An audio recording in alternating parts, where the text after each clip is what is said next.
Initiating podcast download.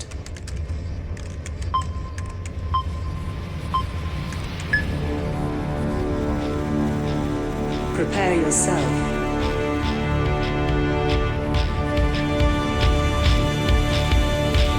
Put on your spandex.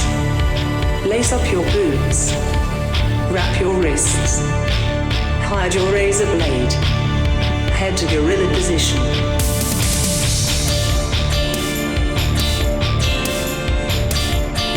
Grease up your hair.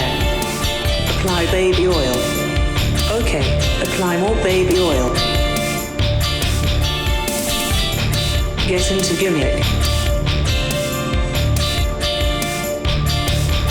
Keep your ears open and your mouth shut. Have fun and be safe out there, brother. Welcome to Iron on Wrestling. Now your host, Gregory Iron. Hello again, everyone. Welcome to another edition of Iron on Wrestling with Gregory Iron. I'm your host, Gregory Iron, and this is episode 267. And you know what? I'm not going to rhyme. I'm not going to do it. It's just not my time to be saying some rhymes. So it's not something I do with the drop of a dime, and I'm not going to do it here today. Not rhyming it with the number of the show. So, but we're going to have a great show. I know that for sure, because the biggest thing that happened this past week, in my opinion, is the reunion of the Bloodline. And so we're going to be talking not only the reunion of the Bloodline, but the best and worst reunions in pro wrestling history, as well as taking your questions from social media. Of course, Patreon subscribers have first dibs. Patreon.com/IronWrestling, where you get a buttload of bonus content starting at $3. Gets you in the door, gets you a follow back on social media, gets all the archived bonus audio that we have, extended episodes, bonus episodes. $5 gets you video, extra exclusive videos. $9 gets you involved in the Zoom chat, the StreamYard chat that we do once a month. We got that coming up in the near future, where we talk about stuff that you'll never, ever talk about on the regular podcast. You can get stuff in the mail from us. If you subscribe to the Howard Animal Steel tier for 2 months, this month and next month, you'll get something for Christmas. A little something in your stocking. And, a lot more tiers to sign up for. Check it out. It's free to look. Patreon.com/IronOnWrestling. But it's Pardon the interruption. Oh, right. Wow. Took you a while. I was still waiting for the rhyme. And you rhymed quite a bit of words. Did I? I don't know if anyone caught that. You're very smooth in how you rhymed words while saying you weren't going to rhyme any words. No, well. But you did rhyme words, but you did not rhyme any with 7. So, well, thank heaven, we can just move on. I thought it only appropriate that we talk about our good buddy Juan. Right now? Yeah. Right here? Well, because I have a design that I would like Juan to make. Okay. There's 2 clouds. Mm-hmm. And where are they? I got to imagine in heaven. That's right. Yeah. And what episode is this? 267. Yeah, it is. Yep. Okay. All right. All right. Feel good about that now? Yeah. You don't a want lot better. You don't want to actually promote Juan? You just want to mention that part? No, I do want to promote Juan, but now's not the time. Oh, okay. Well. You remember when Lex Luger battled Barry Windham for the NWA WCW World Heavyweight Championship because Ric Flair left? Yeah. And Luger could not beat Barry Windham until Harley Race walked out and said, "Now's the time." Yeah.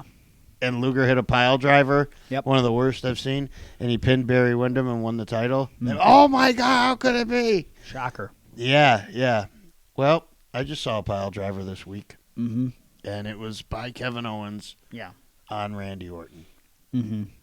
And I think Randy's done now. Think so? Yeah, all those years you were talking about he's going to be gone from the WWE because he had something stuck somewhere or whatever.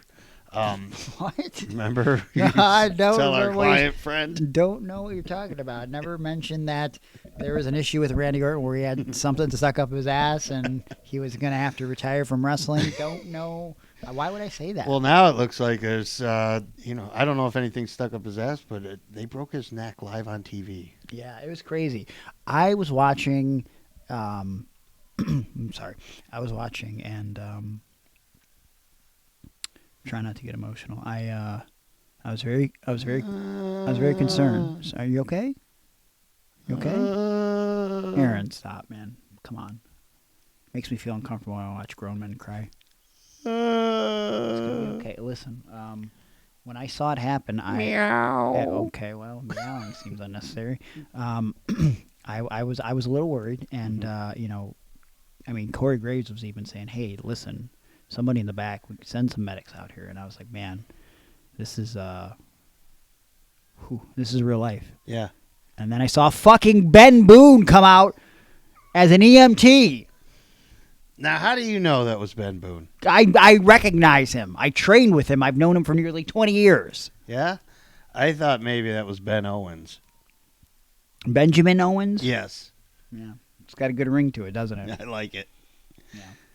Hey, do you believe in the conspiracy theories that have been floating around out there? I'm sorry, conspiracy theories? Yeah, some say that Benjamin Boone, a.k.a. Benjamin Owens, is in cahoots with Kevin Owens. Okay, I almost spit out my water there, but all right. Can you go ahead and elaborate on why this might be something that the people are throwing out there? Well, I do know that last year, when Kevin Owens and Sami Zayn were teaming up on the pay-per-view against the Bloodline, there was a spot where Kevin jumped off of the balcony. Oh. And when he did that, if you watch the footage, if you go back and watch, he kind of posted off of a fan's shoulder before he made the jump. Yes. An awestruck fan, if you will. Right. But as it turns out, if you look really close, it was no mere normal fan. Yeah. Are you insinuating? It was Benjamin Boone. So. Confirmed? Yeah, confirmed. Well, you know what? I know the tickets are expensive there, but the man has like 1 million jobs. So a security guard, paramedic, nurse, a lawyer, police officer, taxi cab driver. I don't know of any other occurrences proctologist. off the top of my head where he was involved with Kevin, but I just feel like that we're going to get some sort of reveal where Ben knows more than he's leading on. And do you think they'll bring back crooked referee Jake Lemons? No. Okay. Because he was in on it too before, right? That was with Seth Rollins. Oh, was it? Yeah. With Seth Rollins and Randy Orton? Was it Kevin Owens? I think it was Kevin Owens and Randy Orton. Yeah, I don't think they'll bring and Jake Seth back. Rollins too. No, I don't think they'll bring Jake back. Oh, okay. All right. Well, I'm very proud of Benjamin. Are you? Yeah. For getting his EMT license so quickly? I bet he's had it for a long time. Really? I mean, he's also a guy that sells houses. What are those called? House sellers? Yes, that's a technical term. House sellers. Yeah. Well. Shout out to Ben Boone. The segment was actually really good. Yeah. We're all joking aside, a very good segment. And I'm just hoping that not too many people recognize Ben because he was just on the show a couple weeks ago at a very prominent angle in the middle of the Hell in a Cell. So, Well, let's not talk about it on this show. Oh, okay. Okay. Let's not. Let's move on. Let's do that. This past weekend, I wrestled for Rise Wrestling in Uniontown, Pennsylvania, basically Pittsburgh. And before the show, I had a seminar for a nice little group of kids. I think there was like 11 or 12 that showed up for it. Really nice turnout. Spent like almost 4 hours with them. And not only were the kids respectful and willing to learn, and I think we got a lot of stuff accomplished, but I got to put this over.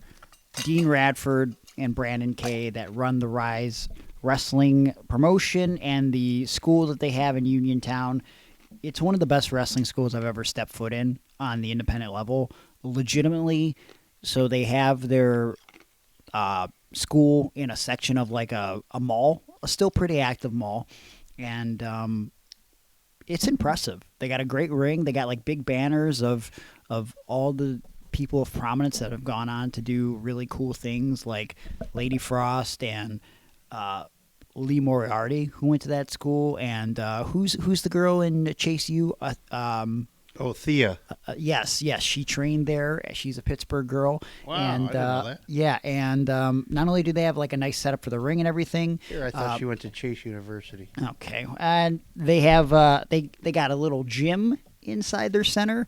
They got an area for podcasting. There's a lot of stuff that these kids, I hope they appreciate what they have for training because, as I told them at the seminar, I went to a school, and most people have this experience, especially from my generation, where you can only hit the ropes on two sides of the four sides of the ring because the walls were too close.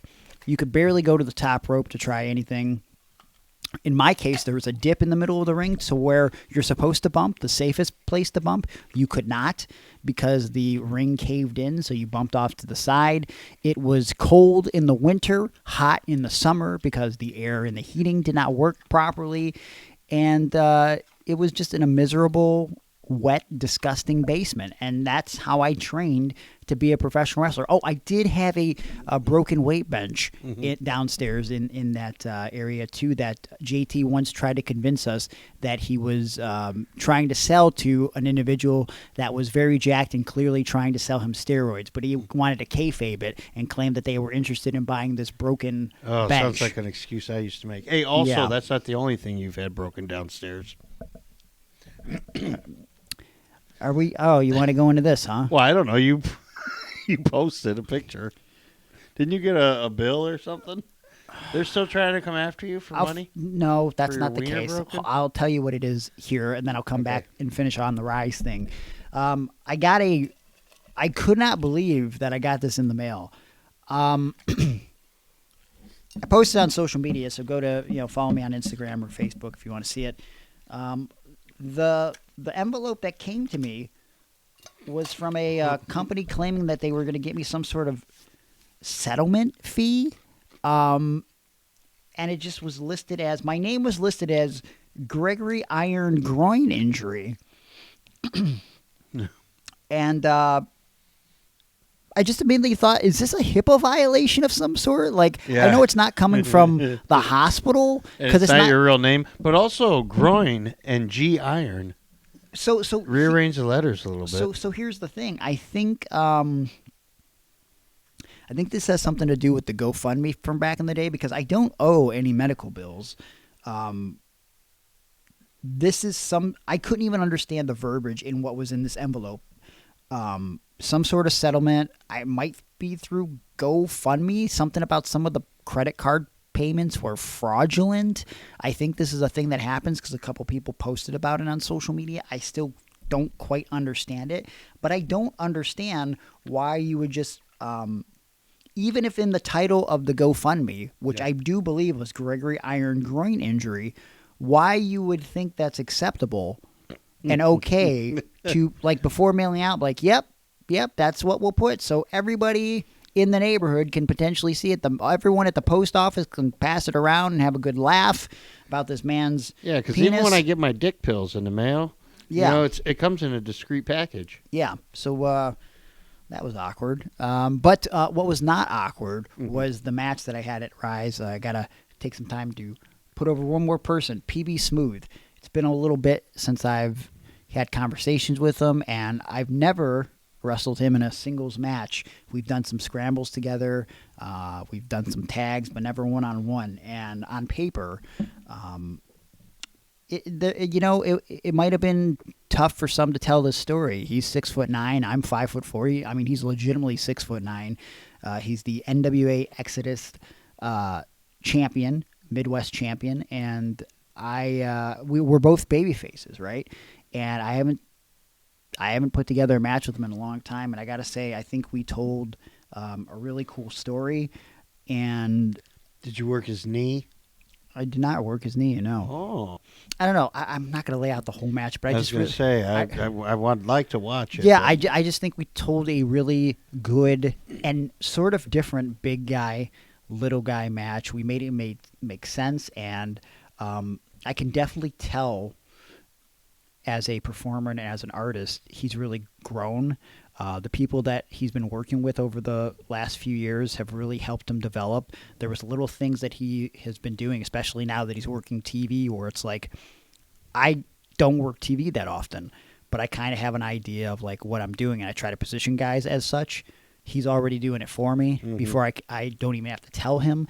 And so I was really, really proud of that match with PB Smooth, and I'm very proud of how far he's come. And, you know, he made sure to mention to me that he never forgot how I helped him when he was younger, and he was kind of putting me over to people as someone that kind of trained him, which I don't know if I would go that far, but I definitely came up to the school and I helped Johnny and Candace, and I don't know. It's cool to know that not only has he grown and become a better wrestler, but he's still a very humble guy and doesn't forget where he comes from. And that's the most important thing I think you need when it comes to being successful in wrestling, is never stopping to gain knowledge and remembering where it all begins. So that's my rambling about that. Well, I saw your picture online that you posted on social media. Yeah. And I was telling you, Xavier and I were reflecting on old wrestling stuff. Not old wrestling like Fontaine's promotion, but just like past wrestling things that I was a part of and that my son Xavier got to go to. And I said, oh, look, here's a picture from this past weekend. Greg wrestled PB Smooth. And I showed him a picture. He goes, why? Why would Greg even want to do that to himself?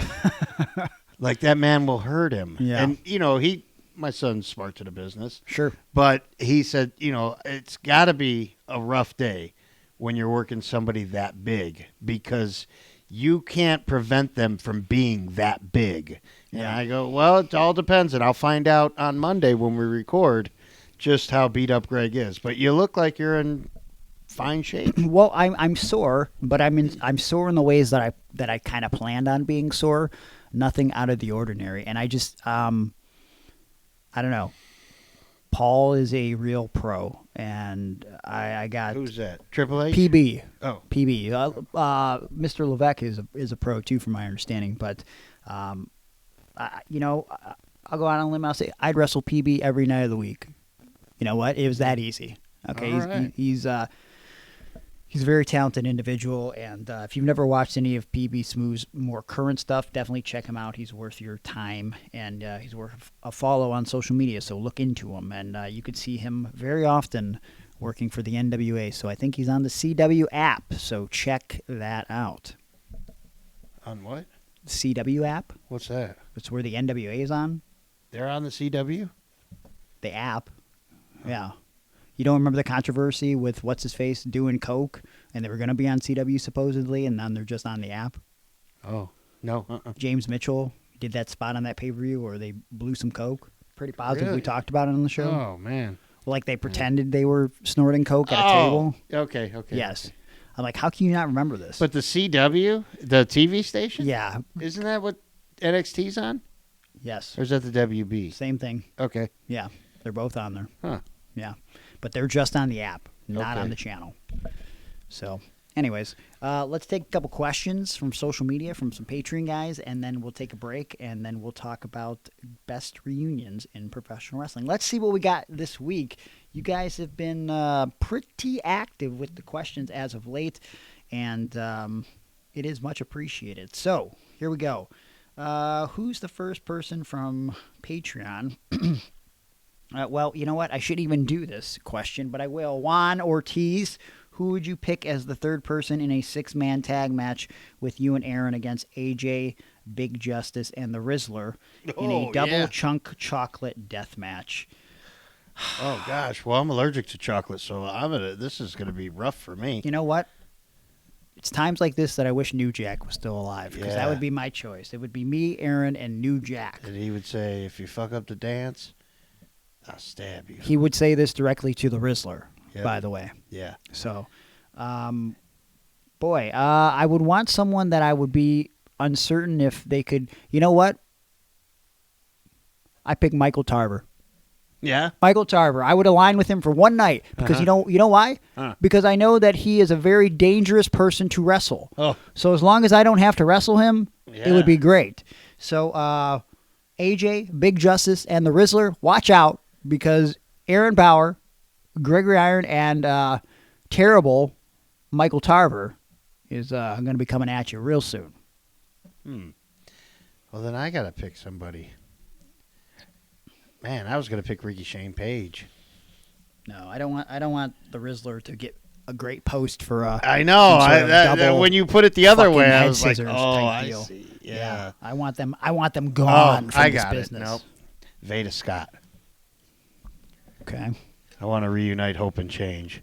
You guys were the most dominant tag team champions on the independent scene that I'd ever been a part of. So okay, well, when you say it I'm like picking that, Veda Scott. it seems more realistic. But I'd be the and in Hope and Change. You want to see? Were you Hope or were you Change? I'm not really sure. I didn't come up with the name, so Yeah, I'm going to tweet Veda right now. it was during the Obama administration, so I would imagine I would be Hope in this case because I'm hoping for a difference, and then whereas my paralegal that I hired would be my change. That would make most sense she to would me. Make the change. And also she was changing the landscape of pro wrestling because it was the first time a man and woman were tag team champions at the same time with each other. Candace and Joey might have been. We're not talking about them. They weren't even in the wrestling federation we were in. All right. You dumbass. Eric over on Patreon says, now Eric. that politics is over and everyone lost, I did have a seal with both Ice Shard and Ice Wind. Oh, fuck. Is this another Pokemon question? I don't know. I haven't heard the end of it yet. I evolved it now, and I lost both of these attacks, which is from a community day event. Yeah. Is that supposed to happen? Can I get these to attack with normal, fast, till, and Charles TM since I already have to have special attacks? Why are you talking in this lingo, Eric? What is he even saying? That's one. I don't mess with the seal. They're not worth my time. It's SEEL, right? Yeah. Yeah, not worth my time. While watching Monday Night Raw, I captured a Magneton. How do you evolve Magneton? Oh, yeah, very carefully. Yeah, you got to get a lot of candies and walk. With all the years of your wrestling experience... Actually, that's probably my favorite Pokemon to use in battle. I like it in PvP, and I like it when you're facing one of the jokers out there. It's like the computer plays, you know what I mean? It's not another player. Yeah. It's, the Shadow Force. This conversation is enthralling. Thanks, Eric. With all the years of your wrestling experience, what's the flea rate and catch rate of the Lake Trio? 99% flea. Why am I not getting berries from gifts? Yeah, I don't know. I haven't gotten berries in a long time either. I don't think they do that anymore. Where do you find Snorlax? Oh, I have a Go Catch. It's like an automatic catcher of Pokemon, and if you use it for I think it's 10 straight days, then a bunch of Snorlax appear, and you can even get one that has a sleepy hat, like a nightcap. Okay. I could post a picture if you want. No, it's okay. Okay. Now that we got all the Put it in the Pokemon graphic. questions out of the way, let's see. Jason Amos says, are you going to punch the Lumberjack in the mouth on Saturday? Why, yes, I am. I will be in the Washington area this Friday and Saturday. Friday, I'll be working for SOS Wrestling, and then on Saturday, I'll be at Northwest Pro, both in the afternoon for a seminar at 3 o'clock, and then the show, I believe, starts at 7, and I'm very, very happy to be returning to the Washington area for the first time in 5 years, wrestling Steve Miggs on Friday night. He's a real piece of garbage, and by the time this is out on Wednesday, my interview that I cut on him should be on social media, so I'm very much looking forward to that. Let's see. Chad Cordy says, do you ever want to check out my brother and I's toy museum that we have in our house? It doesn't disappoint. I have references. Well, Chad, you're going to have to send me some of those references and maybe some photos or something. I'm intrigued. What kind of toys? I'm not really sure. If it's Hot Wheels, no interest here. And is he just talking to you, or am I invited too? I guess you could be invited. Yeah, if it's like wrestling dollies, I'm all in. Well, I mean, I like a wide variety of toys. Yeah, so. you like those turtles. They were like karate turtles or whatever. Not my thing. Karate turtles. Michael Kinch says, "What's your favorite metal band?" Boy, I mean, so it's hard to narrow it down to one. I guess. Why are you laughing? I know you too well. Oh boy. Why? Because it's gonna either be Creed or Nickelback. And that's not a real. No, that Yes, you were gonna say that. Stop. No, we're being serious here. They would not qualify as metal, and most of the stuff I listen to is not. I wouldn't say metal. It's probably more new metal. I don't know why I said it like that. New. I guess it depends on where I was at that time in my life. I mean, there was a period of time where when I was just discovering, metal outside of what my dad listened to, where I was really into Metallica. I mean, we're talking my angsty teenage years. And then, I was really drawn to new metal and Disturbed. If you would have asked me when I was 15, 16, who my favorite metal band was, I would have said Disturbed. My first concert was Korn, so I will always have a soft spot for Korn. I really enjoyed Mudvayne. I still enjoy Mudvayne. Did they sing that song, Are You Happy Now? They did. Are you happy now? Yeah, which also was the like official that theme song of WWE Vengeance 2005.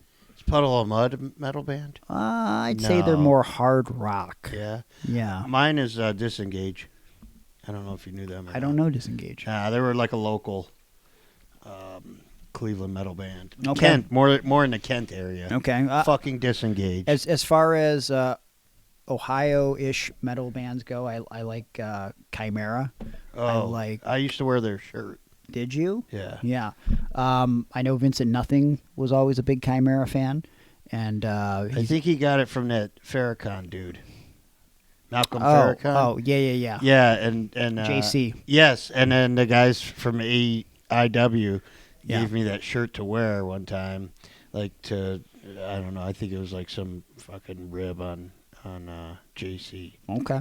All right, that's fair enough. But I remember that, and they might have sang the Thrillbillies music, whom I managed at the time. Well, I think they did Vince's music. Maybe that's what it was. Yeah. But Vince and Thrillbilly were together with me and Madman Pondo and Ricky and Haley Hatred in the Oh Snap Incorporated. What a weird stable. Oh, man. Just if we could have all got together for one photo, I would have loved that. But, yeah. Or maybe even a reunion. I'm like, I guess to kind of end this, I'm just trying to think of like, what do I listen to currently that's metal? And I guess like I still really love Slipknot. It takes me back to a place and a feeling, especially when I'm in the gym. That's where all my angst comes out. Cause Who's now, Jim? GYM, and I don't know, like I like Motionless in White these days. I Prevail, I really enjoy. Again, I wouldn't say that these are like metal bands. I think these would be like new metal-ish. My brother and Atticus have kind of been getting me into King 810 a little bit. I'm not a super duper fan, but I like their shit. I'll listen to it. So that's kind of more the current stuff that I'm listening to. Do you have a favorite metal band off the top of your head, Aaron? I just said him. Besides Disengage. Oh. Something that isn't local, perhaps. Oh. Yeah. Maybe the Frans. I don't know if they were really. Oh, but that's local. I liked a lot of local music when I was younger. I liked. Nope. No? Yeah, I can't think of any right now. I don't know. I mean, I'm always a sucker for like Metallica, not because I was a Metallica guy, Yeah. but because when they would, their songs would play during ECW in like '96. Yeah, I think that also had an influence. Oh, Yeah, man, like that Metallica, Pantera, Yeah. Stuff like that. Where's your Megadeth. crown, King? Nothing. Yeah. Yeah. Well, that's also during the time, though, where, Metallica's cutting their hair, so people are like, can you imagine? Just think about that context now. Like a bunch of dudes, grown men were like, what? They cut their hair? Yeah. They're so gay. I can't like Metallica anymore. Like, because they cut their hair. What? Well, All right. I think Vince was in charge then. Of Metallica? Yeah, Okay. he was like, you guys can't all have long hair. You got to cut it. Was that before or after Hulk was playing bass? I can't remember the time period. It was Lars and Hulk and Terry Bollea. Yeah. Okay.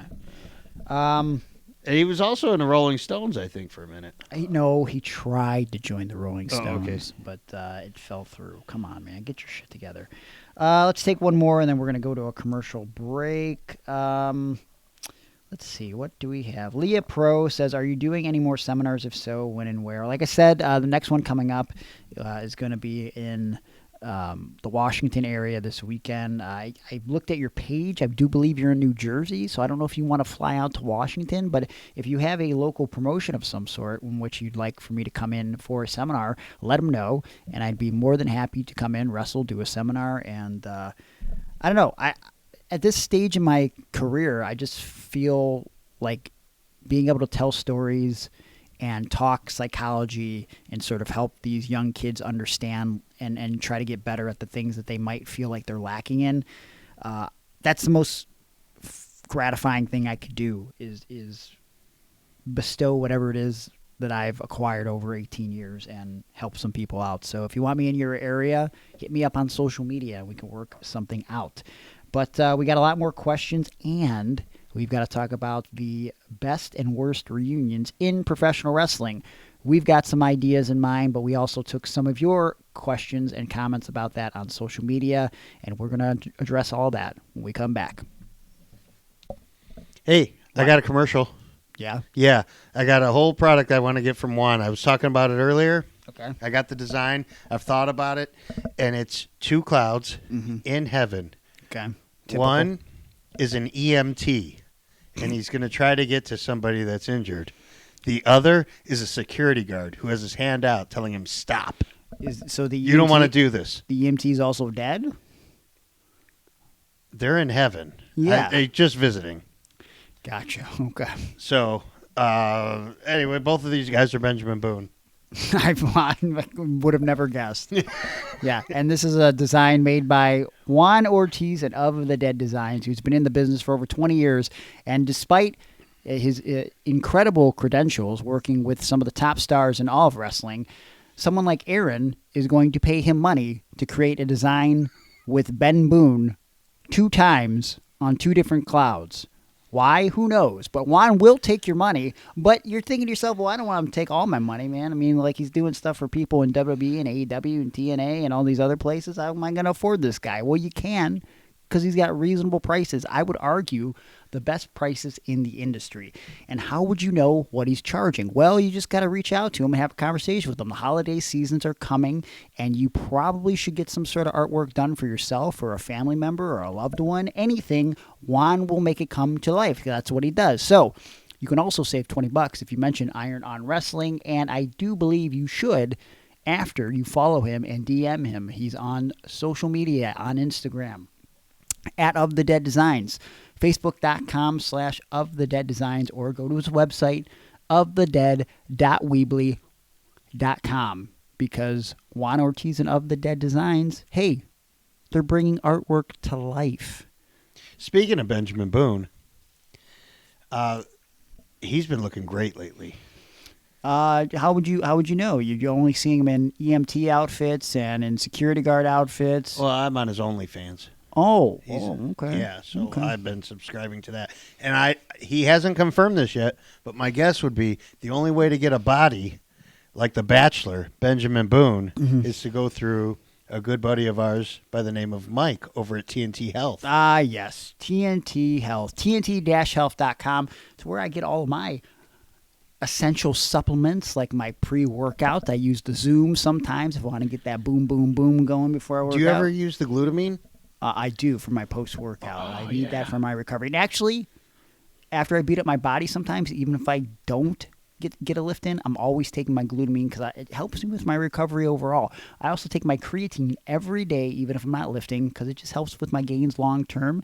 And I use the organic protein powder for my post-workout as well, because guess what? It's the only stuff that I can mix with water, and it tastes perfectly delicious. And there is a wide variety of supplements that you could take over at TNT-health.com. Aaron, you're taking some stuff right now, right? Nope. You're not? No. Why not? Because I was recommended by our friend Mike to take a break. Oh. because he's not just about making money. He's about making sure we're healthy, too. Yes, he wants So you he to said get this would be a results. good time for me to take a break. I've been on a 6-week break, and I can't wait till it's over because I need to get jacked again. Okay, jacked, not jacked off, right?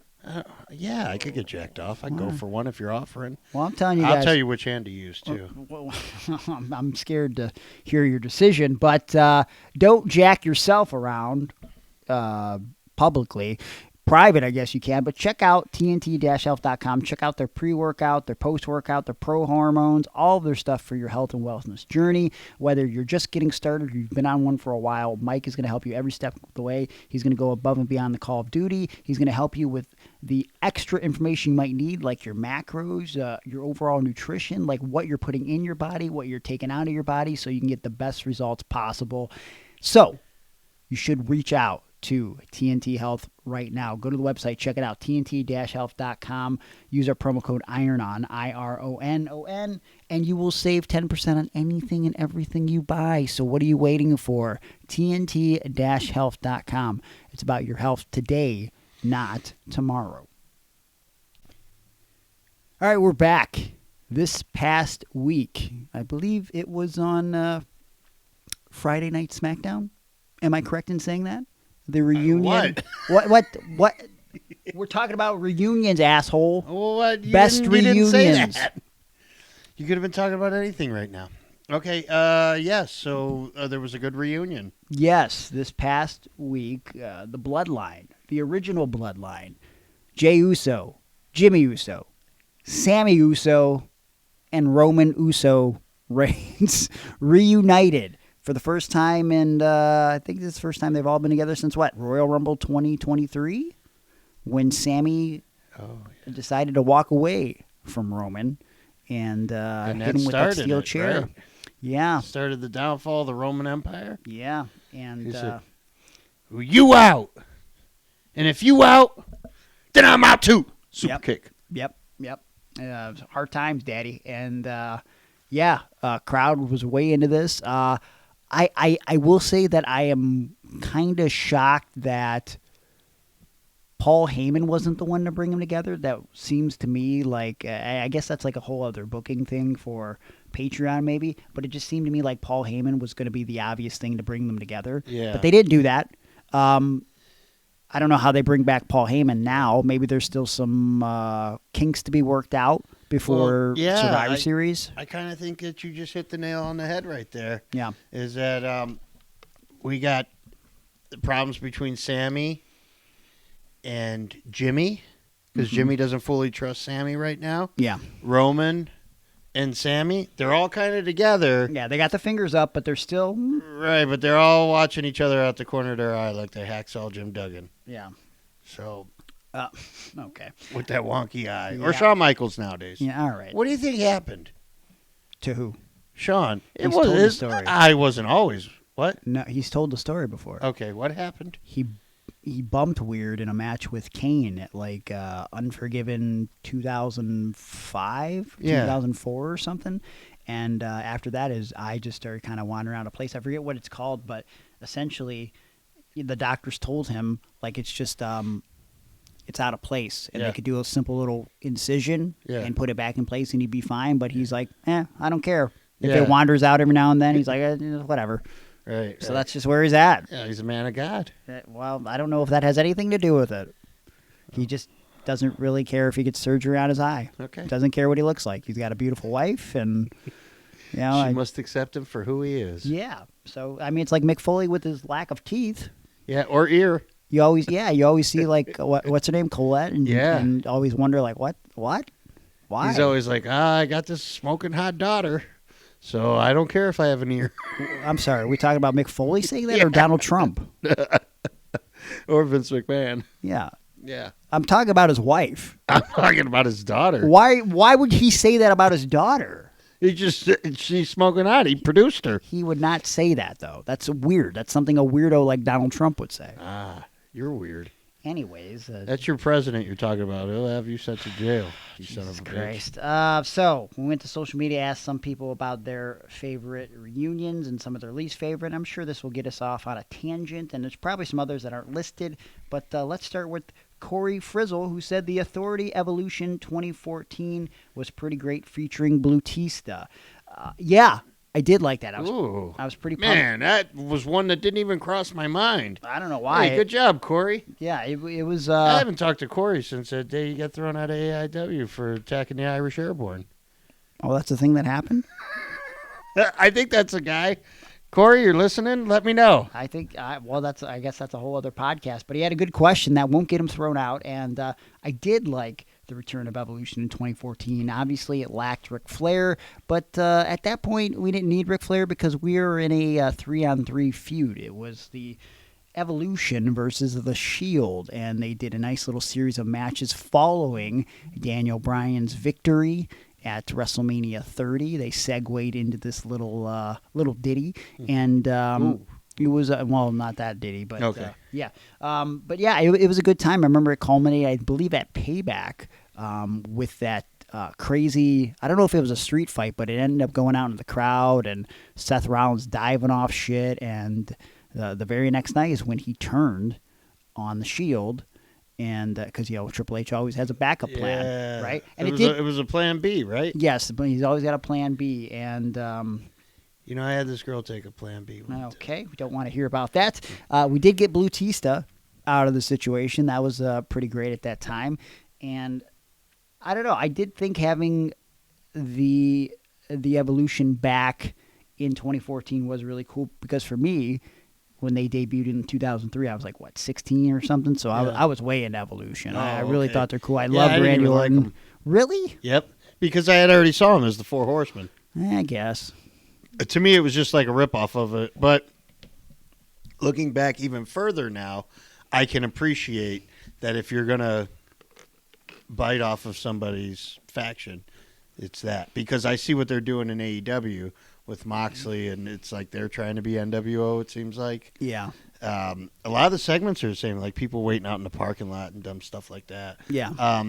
And at least Evolution was like comparable to the Four Horsemen. And I like the idea that, so the Four Horsemen were just like four guys that just all happen to be cool and like have those kind of party lifestyles and were snazzy dressers, so it just made sense. It's kind of like 440. But Evolution was more so like the idea was to elevate a couple younger guys. So you have the past in Ric Flair and Triple H and sort of the future in Batista and Randy Orton. And I don't know. I always loved the concept. I thought it was really cool. And looking back, I like it way better than I did then. Yeah. But like when they first debuted, I was like, what is this Evolution? That's a mystery. Thank you. It's a change that no one sees. But yeah, speaking of the, hey, can we put Lemmy in the Hall of Fame? I'm surprised he's not already in the Hall of Fame this year, maybe. I don't know. It usually has to be like for an anniversary or something, right? I don't know. He died. Yeah, but he's been dead for like 6 or 7 years now. Oh, you would have thought it would already happen. Huh. Anyways, speaking of reunions, and you brought up AEW, I mean, if we're going to talk current, I think the reunion of the Hurt Business is pretty cool. And actually, I think, I haven't watched the whole shows, but the segments themselves, I've watched them on YouTube in the past couple weeks, and it doesn't feel like AEW. It feels, I'm not trying to be a dick, it just feels like good. Yeah. Like the beatdown that they did a couple weeks ago after the match with Shelton and Swerve, with the security guards running in. It felt even better than when they do those run-in security segments in WWE. Like, it felt very real. Mm-hmm. Like, it felt very chaotic. And then the follow-up with them cutting a promo this past week, and they're all in their suits. And it felt better than it does with the Blackpool Combat Boys. Yeah, which that's not even their name now. They changed it to like dead to rights, dead bodies, something weird. But I'm really excited about this Hurt Syndicate thing, and I think that the Dick Riders. It makes me. It's unfortunate that WWE kind of dropped the ball on the Hurt Business, because the Hurt Business really did during the pandemic really keep something at least a little bit interesting during those pandemic shows in WWE, because there's not a lot of stuff to go back and watch during that time frame, but I believe the Hurt Business was one of those things that you can go back and watch. Yeah, Hurt Business, and now they're Hurt Syndicate. And do you think there should be another member? Because they're kind of missing that fourth guy, but I'm okay with the 3 that are there. I've heard some people say that they would like to see Wardlow in the Hurt Syndicate. Oh man, because his good style, idea. his style does suit that. Yeah. But also, I feel like there's been so much start-stop with Wardlow. Like, why the fuck isn't he with Adam Cole and those guys? I don't know. What's the reason behind Yeah, that? he was there and he wasn't, and then I kept seeing that people wanted Powerhouse Hobbs in with the Hurt Syndicate. Yeah. But really, it just feels like that's people were saying that because he's black. Yes. Well, and I like, don't know if that's controversial to say. I don't think that is because, like, listen, like, the Nation, I think, started out as a black thing, but it pretty quickly, Crush was in the group. He's clearly not black. Yeah. Down the line, you do the thing with Owen. I mean, The Rock was only half. Right off the bat, you had Wolfie D and PG-13. Yeah, PG-13's in the group. They're doing the rap to the ring. So I don't think you have to be black to be in the fucking Hurt Syndicate. I think of all the people on the roster that they should have been doing something with, Wardlow seems to make the most sense. He must piss somebody off. Listen, I don't know the deal. I ain't got no scoop, brother.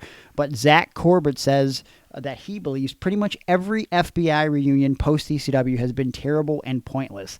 And I can't really disagree with that. I guess the only one that has been decent, I would say, is the original One Night Stand, because I do feel like it was treated decently credible. And I mean with that match on the show, wasn't it? It was Super Crazy versus Guido versus Tajiri, right? That was the match they did. Yeah. And I mean, that was a pretty legiondary match that they did often. Yeah. And I think that was the best way to do the FBI reunion. And who'd they have? They had Big Sal. Big Sal was there for that. And they didn't bring in Tracy for that one, right? He only did Shane Douglas's one, correct? Yeah. Okay. But did they bring someone else in for that original One Night Stand? Was it just Big Sal? They had Big Sal signed for a second, because if you remember, he's like on the first. He's the one that wrestled Scott Hall. Oh, we can talk about him. What's that? He came to ECW, and this is the anniversary. I let you know that is this an morning. Anniversary, but it's not a reunion. I let you know that, you son of a bitch. All right then. But I'm saying, like, they signed Big Sal for a second when they started ECW on Sci-Fi, which is weird to think about. Like, why would they do that? Yeah. Why is that the guy? Maybe Scott Hall put him over. You think Scott Hall put over Big Sal? Hey, yo. In 2006. I got this man. Okay. Big Sal. Yeah. What was your... remember when you had a guy named Manscaped that would promote Manscaped, but he just talked like Scott Hall? Nope. All your impressions are just based off of, like, impressions of known people? You're crazy. You're crazy. So was there any FBI reunion that you enjoyed to some extent? I would have liked to see JT Smith. Yeah, I would have liked to see them all together at one point. Yeah. Tracy's no longer with us. Tommy Rich is still alive. I don't think he's been involved in any of those reunions, and I always felt like Tommy Rich was like the guy who tied it all together. Was the Don. He was the Big Don. Right? Yeah. So it's just weird that they never had Tommy for any of them. Yeah. I loved ECW on NXT this weekend with the Nunzio. That was very and well Tony done. Mamaluke. That was another incarnation of FBI. Yeah. And then them crossing paths with Tony. Wait, what's the guy's name? Big. All right. Josh Excellent and Ryan Forthoffer. Ryan, I don't think I could say your last name right, but I just tried. They both say, not sure if this counts, but my pick is Randy and Liz at WrestleMania 7, and Ryan respectively says the best has to be Macho Man and Miss Elizabeth. Look, I think that goes without saying. I don't know if I can think of, maybe you guys listed something I haven't gotten to yet, but if I were just to go off the dome, I'm going to go Macho Man and Elizabeth, which, again, in retrospect, I don't know why that worked so well, because when you really think about it, Macho Man was just incredibly abusive to Elizabeth for a long, long time. I'm not talking about whatever you heard behind the scenes that he supposedly did. On camera, he was really, really abusive to her. And then she leaves. He ends up getting with Queen Sherry, and they're running the Federation. And then, of course, when, Sherry ends up... First time he loses a match. Yeah, Sherry turns her back on him, starts kicking him barefoot in the middle of the ring, and all of a sudden Liz is there to bail him out and be there for him. And for some reason, a lot of people got very emotional about that. Yeah. I did as a kid. Me too. But also, I was coming from a household where, my parents also constantly abused each other. So I guess I just thought that was love. Yeah, I just thought that's how that works. Because then sometimes I would see my parents kiss each other and love each other. I'm like, oh, all right, I guess. Yeah, so, yeah, it made sense to me. Yeah. Also, because I just liked Macho Man so much. Yeah. It was like, yes, all right, now he's going to treat her right. Yeah. And for the next, 8 to 12 weeks, when he was a commentator, he was still a heel.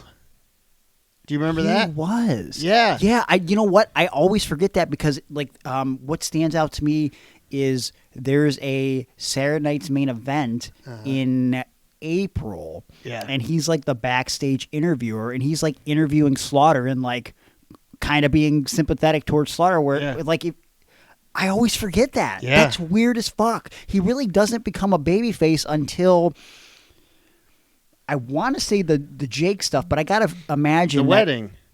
No, but the wasn't. So when does he become a babyface then? Is it when he's deciding to propose to Elizabeth? Yeah. But where's the transition? Because him and Piper were not on really good terms because they were both commentating with Vince. Yes.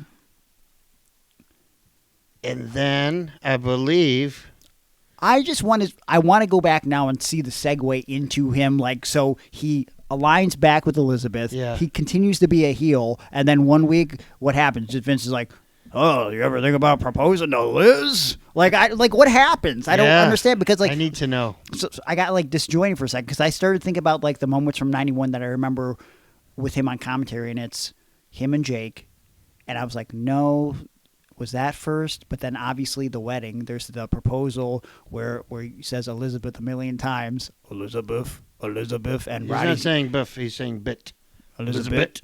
And then Roddy's yelling, "Get down on one knee!" And and so, but then I also think about, which I feel like is a kind of underrated, iconic image. And for me as a kid, it felt like a big deal when The Undertaker attacked Hogan, and Hogan's lying, and Piper and Savage Wait, both... Hogan was lying? He was, yeah, he did that quite often. He's lying, and The Undertaker has the cross, and Piper and Macho come down from the commentary table with chairs to fend off The Undertaker. Right. And I just feel like that's a bigger deal than anybody ever makes it out to be, because it's Hogan and Piper and Macho, that's wild. You know what I mean? It's just crazy Hogan's biggest feuds, I think, were probably Piper. Yes. And then Macho. Yeah. Well, Andre, but Andre was already sure. Andre died the day after Hogan body slammed him at Who WrestleMania could 3. forget that? Yeah, he walked out into the parking lot outside the Pontiac Silverdome and just kind of keeled over. That was the Ultimate Warrior. Was it? That was the first one that died. Yeah. Okay, I got He you. walked out to the parking lot and died. Was this before or after the Giant fell off of Cobo Hall? Did that happen the same night? Well, the Giant into was the his water? son. Okay. So I'm sorry, I'm getting confused. Anyways, yes, I don't know if you could top Macho Man and Liz. We'll see as we go down this list if anything tops that type of reunion. But let's see what else. I was going to mention an off-screen, on-screen one with Tommy Dreamer and Beulah. Mm-hmm. And then again, Tommy Dreamer and Raven. Yes. Because we had been told in the story that they were friends in school, in grade school. Yes. And they went to summer camp together, fat camp or something. Yeah. Beulah was fat. Right. The fat girl at summer camp. That's what she was a fat girl at summer camp. And then she came to ECW and aligned with Raven. And then, but she was Tommy's girl in fat camp, or in summer camp. And then, when she got hot. Yeah, but then she was with Raven, and then Raven found out that she was sleeping with Tommy Dreamer and thought pregnant by Tommy. Yeah. Because she said, "It's Tommy's." Mm-hmm. And then he said, "What are you, a moron? Read the battle." Yeah. It says, and then he screws up the line. It's like take 3. whatever to Yeah. the pills, and then Dreamer runs out. And he hits Raven with a pumpkin pie because we're like in November or something. November to remember, maybe. So ridiculous. And a stop sign that was iconic because it was in between two pieces of poster board. Yeah. It said, Tommy, use my sign. Yes, yeah. It's All that's great. So then the big hug and the Man in the Box playing as soon as they hug. Yeah. And it's Tommy and Beulah hugging. That is them getting back together for me. That's a reunion, even though we didn't see them originally together. Sure. And then also when Raven comes back to ECW, yes, I count that as a reunion. It's a reunion in a different way, you know, Yes. friends becoming or enemies becoming friends rather. And I agree with that 100%. I mean, when Raven showed up on TNN, it was the first episode, right, of Yes. ECW on TNN. Yeah, to beat the Dudleys. And it felt like a big deal that Raven would align with Tommy Dreamer. Like, Yeah. how is that possible? And also, like, I feel like Raven and Tommy Dreamer, like, how cool and fun that feud was, is kind of getting lost to time. Mm-hmm. You know, it's very unfortunate. Also, like, and we're going to talk about it in depth on Patreon for the bonus episode. Watching the NXT ECW show last week made me feel like an old man. Because there's a lot of these kids on the show that don't even know what ECW was, or it wasn't even a thought when ECW was around, and they're wearing ECW shirts. Yeah, and right. It's just, it was very strange. But it was, I honestly, in terms of like, if we're talking a reunion, you know, not maybe as stable or like a couple, but that might be the last time we get any sort of like, that might be our last okay ECW type reunion, because it did make me kind of sad at certain points, and I guess we'll talk about it in depth on Patreon. But yeah, so I guess since a good segue, since you brought up ECW, would you count, even though it went downhill after, when Paul Heyman left commentary to announce that ECW was in the WWF right before the invasion kicks off? Moments before the Stephanie thing happens, to have Paul in the ring with all those ECW guys. Yeah. Does that count? Because it felt like, when you talk about how shitty the invasion was, and we've dissected it over the years on the show, how there were some good things that come out of the invasion. I think if there are one or two really great moments from that, they both involve Paul Heyman. It's Paul coming from the announce table to announce that ECW is fucking back, and then Paul cutting that promo on Vince for the go-home to Survivor Series. I just remember how hyped I was because Paul left the position, and I forget who's in the ring. I want to say the Dudleys were in the ring, Rob Van Dam, maybe Tommy Dreamer, something like that. Because the scenario, and they all turned around and started to, because it looked like they were there to help the WWE guys. Because WWF. It was a scenario, I think Chris Jericho and Kane were the WWF guys in the ring, if I remember correctly in my mind. And it was some sort of scenario where, they fucking...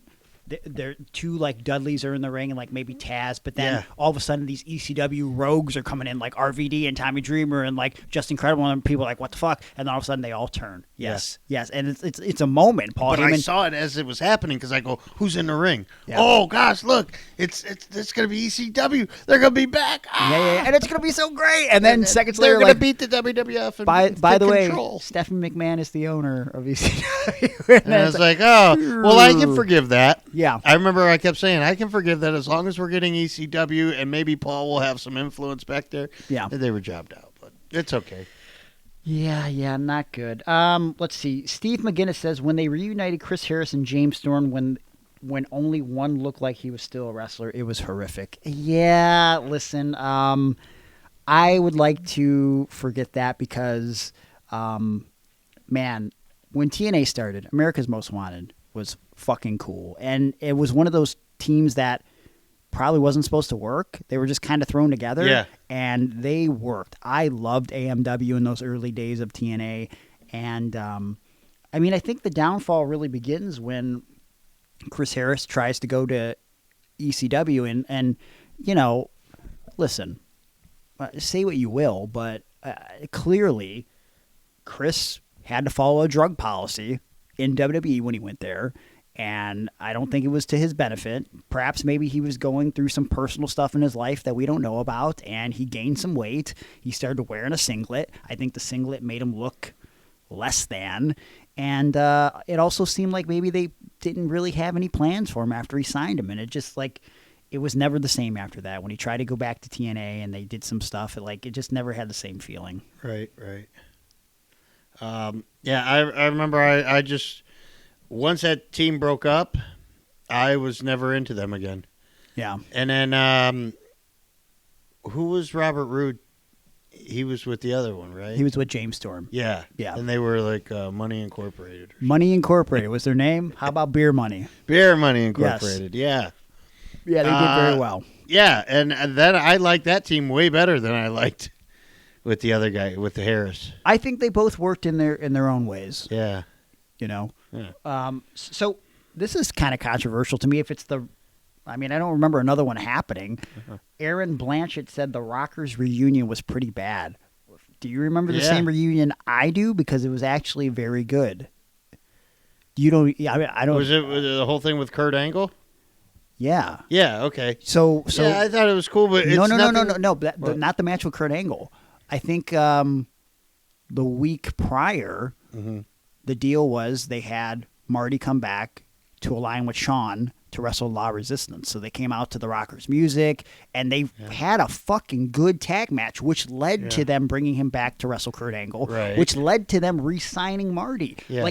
That was not bad. One of the 12 times. One of the 12 times for sure. It might have been 13 or 14, but if that's what you're talking about, because unless I'm forgetting something, I don't think that was that was not a bad reunion at all. I think it gave us hope that maybe Marty still had some gas in the tank. Yeah. And as is the story with Marty Jannetty, he ends up fucking himself because he had some sort of warrants in one of the states they were going to, and he didn't tell him about it, so he couldn't fly there, and they ended up firing his ass again. So it's just it just sucks because I think Marty Jannetty is one of the big what-if stories in professional wrestling, but there's undoubtedly the Rockers, when you're talking AWA, you're talking early days of the WWF, and even that return for a second in 2005, that was good shit. And also, people often talk about seeing the first spark of what Shawn could do beyond just being a good wrestler, the depth as far as having an aggressive side. The first time we really see that in the WWF is when he starts to wrestle Vader, but more importantly, when he wrestles Mick Foley. You go back to the AWA, you watch that match with him and Marty versus who is it? Buddy Rose and Playboy Buddy Rose and Doug Summers. Doug Summers. Yeah, that match is a fucking classic and very bloody, very brutal. Shawn always had that in him, and I'd like to think that he learned a lot from Marty. I got no problem with that Rockers reunion in 2005. If that's what we're talking about, yeah, I liked it too. So I don't. Dean Chard from Patreon says, for me, the 2009 reunion of DX was amazing, but for me, it was my second year watching pro wrestling. So that makes sense because I would say for me, 2009 DX reunion, not great, because I'm pretty sure that's when he was Shawn was a chef in the kitchen, and that was a really... And then he super kicked Bailey or somebody. Wasn't it just a kid? Yeah, but she turned into somebody. I don't think she did. Oh, okay. I think she was just a random child. Okay. Could be wrong. I'll look it up in a little bit. But, they did the drawn out, it was intertwined into the whole show. It was Jordan Grace.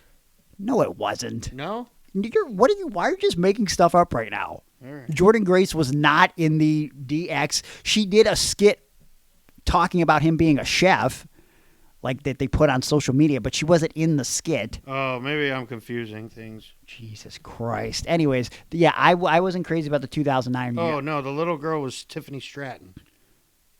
What? Yeah. That can't be true. It's on Reddit. Bring up a picture right now as we're looking. talking. There's no fucking way that was Tiffany Stratton.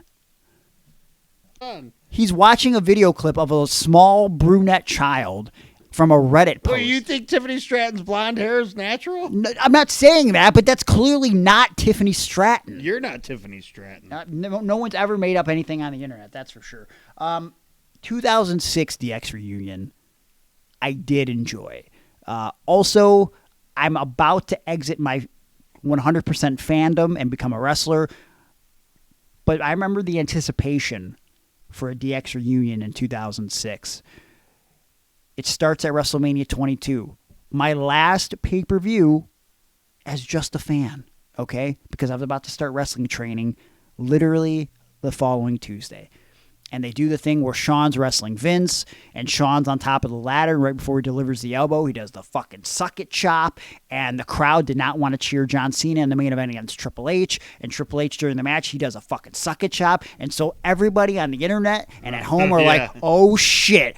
They both did suck it chops. DX is coming back. So I don't know if that was the plan or that was like one of the first times that WWE like listened to the audience and was like, you know what, maybe this is a thing we can do. And they drug it out until like June, for like 2 months. And they did the thing where DX finally aligned against the Spirit Squad and they started taking them out and they're in the ring and they're doing the suck it chops. I was fucking pumped. I went to Hot Topic. I still wear it to this day. I have a spray paint DX hoodie with the cartoon images of them and the butt cheeks on the back. It's good stuff.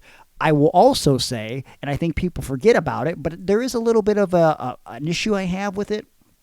I did get excited when DX reunited again before that in 1999. So they broke up at WrestleMania 15. So by, I believe, August of 99, they reunite again after, I think it's during a tag match with the Outlaws versus Rock and Austin, and DX attacks them. At the time, Triple H is the champion. They all go to the four corners, and they're doing the DX thing. I did enjoy it, but I never understood why China wasn't a part of that DX reunion in 1999. So before you talk about that, how did you feel about the 2006 DX reunion, and what are your feelings of not having China involved in 1999 and why that might have been? Why do you think it might have been? In 99? Yeah. I'm not sure because China and Triple H were still together. We didn't start doing the Stephanie thing yet. That doesn't happen until December. So it's just really confusing because China's a babyface still. Right. Triple H just kind of goes off all the way up until, at SummerSlam 99, Triple H and China are together. When this happens in late August or early September, it's just Triple H back with DX. There's no rhyme or reason for it. There's no discussion. In fact, I do think they do some backstage stuff where Chyna's still cool with them, but she's not in DX. I don't know if there's any clear-cut explanation. She was a strong, independent woman? Maybe. She was with the fucking cat during that time, though. Oh, that's She was with Miss Kitty. Yeah. So yeah, she had her own protege. I bet they probably didn't want her to look like she was just a valet because she had already broken out on her own. That would be my guess. Yeah. Yeah, I'm okay with it. I wish Rick Rude would have been back in it. Well, I think he had just died, so I don't think that. Well, was yeah, I know. I think he just died, but I just missed that opportunity. I wish he would have been alive to be. Yeah, in it, yeah. Sure. I guess is how I should say it. 2006 DX. Also, Jim the Anvil Neidhart. I wish he was back. Okay, yeah, for that one night addition to the group in 1997. 2006 DX. Yay or nay? No. I knew you were going to say no. Yeah. Why? Just not. I don't know. I wasn't sold on it. Yeah. It was kind of random. Sure. And I love DX, but I wish they would have reunited the Hart Foundation. That's my reunion pick. When Owen and Brett and Bulldog all come together. That's great. Yes. The way they did that was great with Owen crying and everything. Yeah. And the fact that we hadn't seen Brett and Owen on the same page since 94. Yeah, it was at that time. point. So it had been a long time coming. Obviously, the backstory to that is, Brett's having these problems with Stone Cold Steve Austin, and, he's trying to rally the troops. Owen and British Bulldog are kind of at odds. They've been that way for a little bit, right? Yeah, and it started out as kind of playful. I really think things started ramping up once they introduced the European title, because then Bulldog had the European title, but Owen had two Slammies, so there's this little competitive thing, one of which was her best bow tie, which he was not even wearing a bow tie, which still tremendous to this day. I love that. He just stood up and accepted the award, and it was acceptable. Yeah, I really like the Hart Foundation. I think that was May or June of 97. It was just good shit, man. And obviously, they add Pillman to the group, and that leads to one of the best entrances and ovations of all time at Canadian Stampede when they come out there for the match in Calgary, and it's just fucking good shit. Yeah, it is. That's my number one reunion. I mean, number Liz one. and Macho Man. Yeah. But everybody says that. A lot of people say that, so I'll go Heart Foundation. Okay. Brandon X says he doesn't say whether he liked it or hated it, but I have a feeling I know how he feels. WWE NWO. That would be their 2002 debut, but their return in general. Really. Loved it? Loved it. So I was pumped when it was loved happening. when they brought back Booker T to be part of it, and they brought back Shawn Michaels to be part of it. I liked Shawn Michaels coming back, and I thought it was crazy that he was in the NWO, but at that point, it was done for. Yeah. Multiple different people involved with it have said this, and I still find this hard to believe that it was an audible. Mm-hmm. Obviously, they come back at No Way Out 2002. It's a big deal. They're hyping it. Vince is bringing them in as his poison to kill what he created because Ric Flair is just running amok, and he's not a fan of that. They're the co-owners of the company at the time, so he brings in the NWO. Right off the bat, they don't want to boo Hogan. Yeah. Like, not at all. And they really don't want to boo Scott Hall and Kevin Nash either. No. They put Scott in the angle with Austin. I found it entertaining, but I found it weird that they weren't doing anything with Nash. But as we find out years later, that Nash isn't put into a match because he's a backup plan because they're unsure about Scott Hall and his sobriety going into the match. It's a whole thing. But supposedly, having Nash and Hall come out after Rock and Hogan was an audible that was called while the match was happening. Yeah. That's crazy to me because obviously they do the promo before the match where Hogan says, "Brother, stay in the back," blah, blah, blah. It just seems clear that they know that the crowd may react with these cheers. I would imagine they didn't think how big the ovation was going to be for Hogan. Yeah. But that's crazy that they called. And Hogan was ginormous. They loved him in Toronto. Canada. Between that and the ovation the next night in Montreal, holy shit! Yeah, like it's through the roof. But the fact that they called down the fly, ridiculous. But yeah, once Hall and Nash turned on Hogan, they tried to salvage it by bringing back X-Pac and putting him in the NWO. Yeah. I was like, okay, cool. And that makes sense. And then Big Show, right? They put Big Show in, but then I was like, in my head already, I was like, fuck, this is the third time with Big Show in the NWO at this point. Because he had already been in it twice in WCW. Right. I can't remember if it was before WrestleMania or after. They did a thing where, I want to say it was before WrestleMania. They do a thing where Mr. Perfect wrestles Stone Cold in the main event of Raw. I think a lot of people forget about this. But I remember I was fucking pumped that Mr. Perfect was back and he was in the main event against Austin. But he's walking down the hallway and he encounters the NWO. And I remember being like, oh, shit, are they going to bring Mr. Perfect back into the NWO? In hindsight, I was like, that would have been kind of ridiculous if right off the bat they're like, come back in, brother. It was cool with just 3, right? They're really trying to salvage the NWO thing, but then all of a sudden they randomly put Booker T in, and Nash gets injured. He tears his quad, so he's fucking gone. Shawn is a guy that comes back a few weeks before that. Then Vince just comes out the night that they announce Eric Bischoff as the GM, and he just says, he comes out to the NWO theme, which confuses the crowd. Yeah. And then he goes, that's the last time you ever hear that entrance music. And they just kill the storyline. Yeah. It's fucking crazy that's how it ends. Like, that's the end of the NWO. But I think he was probably ready for that.